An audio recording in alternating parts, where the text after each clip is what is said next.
Baik, kita masuk ke tujuan pembelajaran. Setelah kegiatan pembelajaran dilaksanakan, peserta didik diharapkan dapat memahami pengaruh interaksi sosial, mobilitas sosial terhadap kehidupan sosial budaya. Jadi ini masih di peta konsep, jadi hari ini kita akan menuntaskan untuk materi subbab yang A atau yang pertama tentang mobilitas sosial. Di mana minggu lalu telah kita tuntaskan materi kita tentang saluran-saluran mobilitas sosial, dan hari ini kita akan belajar berkaitan dengan dampak mobilitas sosial. Baik, A. Mobilitas sosial. Jadi kita akan masuk ke materi yang kelima, dampak mobilitas sosial. Jadi anak-anak, apa sih dampak dari terjadinya mobilitas sosial? Kalau semua mobilitas sosial itu sifatnya ke atas, social climbing, tentu semua orang pasti akan senang ya. Tapi tidak semua orang itu akan mengalami mobilitas sosial yang ke atas. Selalu ada 3 kemungkinan, mungkin mobilitasnya itu ke bawah, ke atas, atau bahkan ke samping. Nah, karena itulah kita perlu tahu bahwa dampak terjadinya mobilitas sosial ini bisa bersifat dua, yaitu bersifat positif dan bersifat negatif.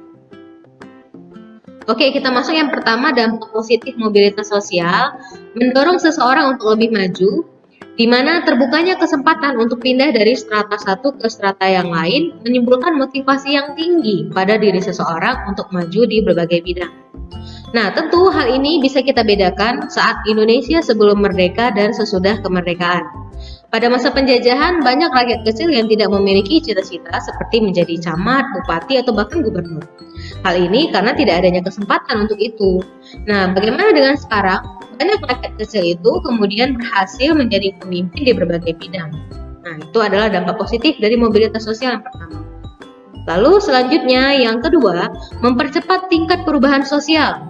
Mobilitas sosial itu akan lebih mempercepat tingkat perubahan sosial masyarakat ke arah yang lebih baik.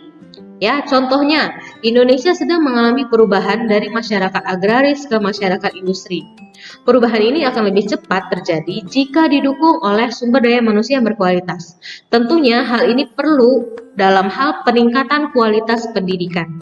Ya, misalnya seperti contoh ada pada masyarakat desa penduduknya yang berhasil melakukan mobilitas sosial, itu biasanya akan mempengaruhi teman-teman atau masyarakat lainnya. Nah, secara tidak langsung, ya ini akan mendorong terjadinya perubahan sosial budaya di desa tersebut.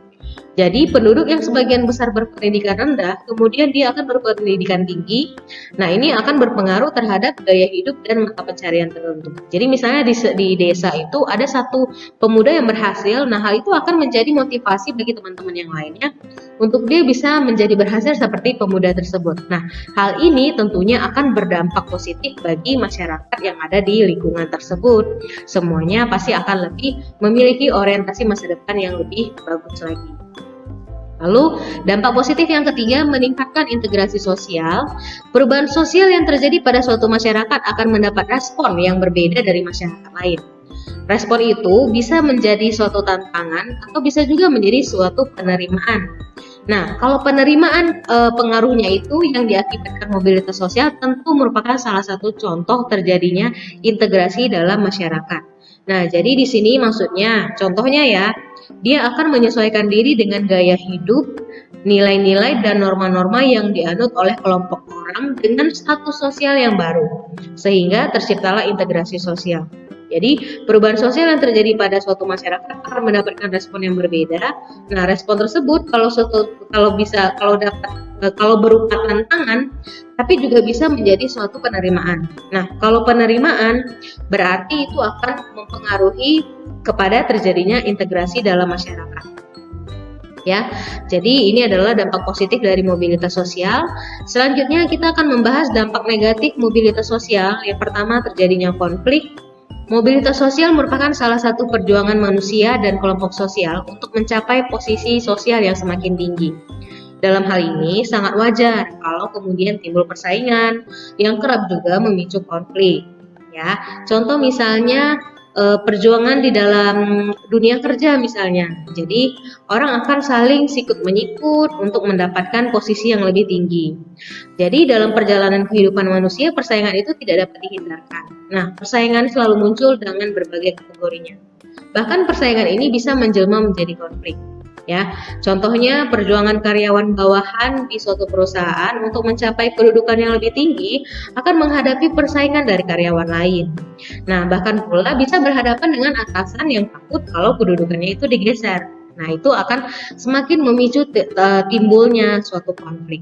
Ya, jadi orang kan semuanya pasti akan mau memperbaiki mobilitas sosial itu menjadi ke arah yang lebih baik. Nah, segala cara akan dilakukan orang agar status sosialnya berubah, strata sosialnya menjadi lebih tinggi lagi. Hal ini akan memicu untuk terjadinya konflik. Yang kedua, gangguan psikologis. Ya, jadi di sini adalah seseorang yang memiliki jabatan itu kadang khawatir kehilangan jabatannya. Bahkan pada saat jabatan yang dimiliki sudah lepas, kadang ia tak rela melepaskan jabatan tersebut. Individu yang mengalami keadaan seperti ini termasuk sedang mengalami gangguan psikologis. Misalnya nih, orang yang udah kehilangan jabatan, baik karena diganti atau karena udah selesai atau pensiun, nah menjadi mudah gelisah. Jadi dia akan mengalami gangguan psikologis. Nah, hal tersebut akan membahayakan diri sendiri karena stres yang berkepanjangan akan melahirkan berbagai penyakit psikis dan fisik yang lainnya. Misalnya darah tinggi, asam lambung, insomnia, ya itu merupakan salah satu beberapa penyakit yang disebabkan oleh gangguan psikologis. Jadi gangguan psikologis tersebut tentu tidak akan terjadi kalau kita adalah seorang individu yang punya sikap yang lapang dada menerima keadaan dan tentunya lebih bertekad untuk berubah. Jadi walaupun kehilangan pekerjaan itu bukan berarti akhir dari kehidupan kita. Kita harus terus berjuang, mana tahu kehidupan kita bisa menjadi lebih baik lagi ke depannya. Baik anak-anak semuanya, itu dia video materi pembelajaran kita tentang dampak-dampak mobilitas sosial. Jadi sudah tahu ya, apa sih dampak positifnya, lalu apa sih dampak negatifnya dengan adanya mobilitas sosial ini. Oke, baik anak-anak semuanya, minggu depan kita akan masuk materi baru untuk bab 2, subbab yang B. Subbab yang B kita akan belajar tentang pluralitas.